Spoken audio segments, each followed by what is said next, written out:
Hi, Math 141 students. This video is going to be taking a look at a topic from the first day of section 6.3, looking at finding the eccentricity of conic sections.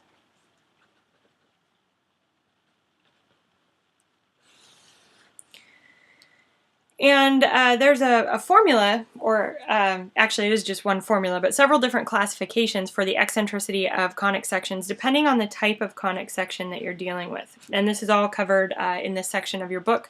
There's a handy box that looks at the different types of conics and eccentricity information. So if we're dealing with a circle,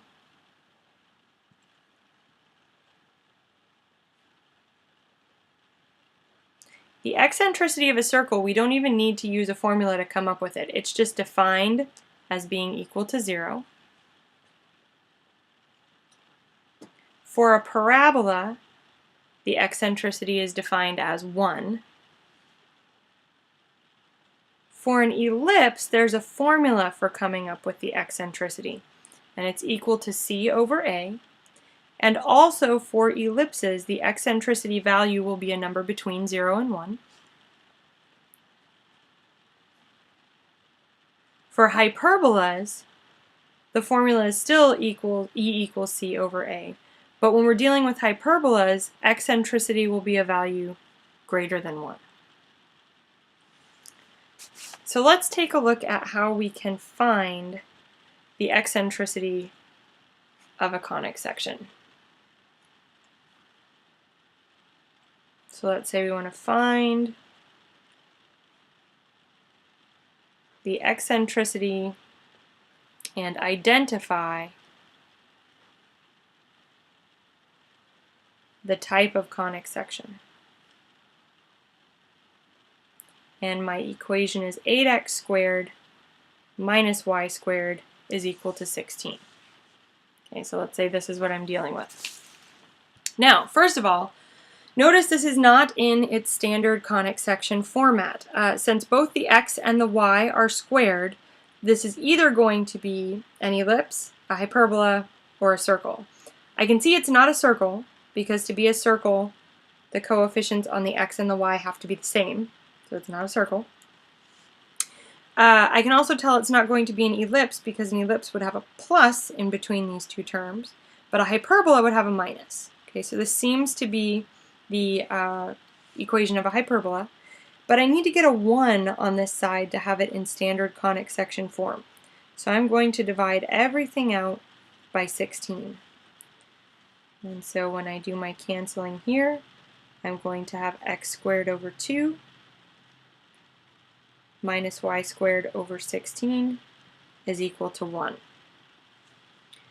Also, when we are dealing with hyperbolas rather than other types of conic sections, we know that the value that comes under the x squared, this right here is the a squared, this right here is the b squared, and we also, furthermore, know when we're dealing with hyperbolas that c squared is equal to a squared plus b squared.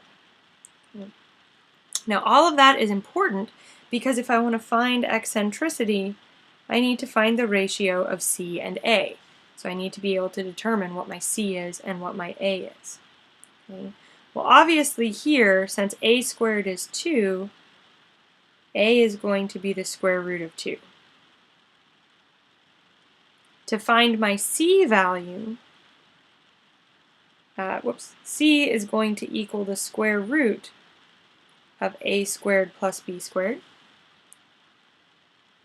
So c is equal to the square root of 2 plus 16, which means that c is equal to root 18, and simplifying that, that's going to be a 3 root 2, since I can split up root 18 into root 9 and root 2, and then root 9 becomes 3. So we'll grab that 3 root 2 and put it over here. The root 2's will cancel, so my eccentricity for this particular hyperbola is equal to 3.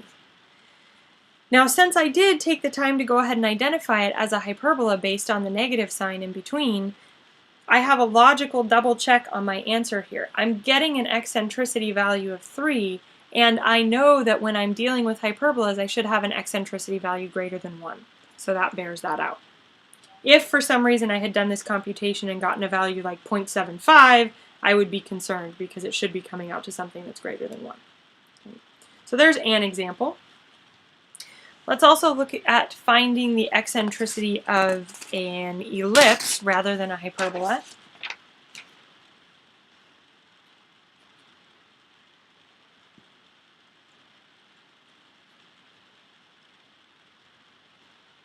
So let's say I wanted to find the eccentricity of x squared plus 10y squared is equal to 10. So let's say that's what I'm trying to do.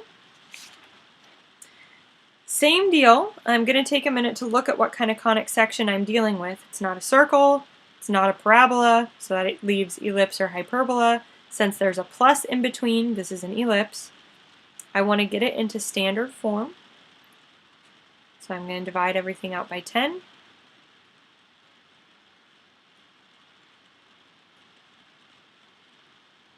So x squared over 10 plus y squared over 1 is equal to 10, or I'm sorry, is equal to 1. And then because this is an ellipse, the a squared is here in this case, and the b squared is here. Remember that with ellipses, the a squared is whichever is the larger value. It's under the x. It could be under the x or the y. With hyperbolas, the a squared is always under this leading term here. So, I've got my a squared, I've got my b squared, and when we're dealing with ellipses rather than hyperbolas, c squared is equal to a squared minus b squared, so that c is equal to the square root of a squared minus b squared.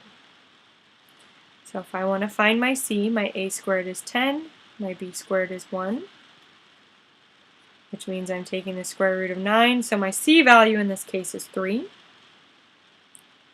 My eccentricity is equal to c over a, so I've got 3 over the square root of 10. If I wanted that eccentricity in exact form, rather than decimal form, I would need to rationalize this by multiplying by root 10 over root 10. So I'd have 3 root 10 over 10.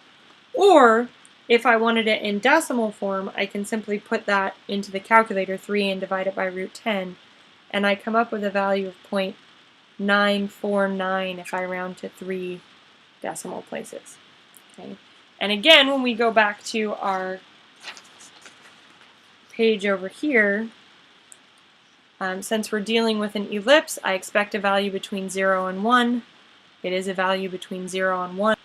Also, if you happen to be working on a problem where you're asked to find the eccentricity of a circle or eccentricity of a parabola, you don't actually have to compute those. Those are just givens. So if you're dealing with a circle, it's 0. If you're dealing with a parabola, it is 1. Alrighty. Thanks for watching. We are going to continue with we're going to continue looking at eccentricity tomorrow in class. So if you have any questions on tonight's homework, make sure to jot those down and bring them with you. I will see you all tomorrow. Thanks.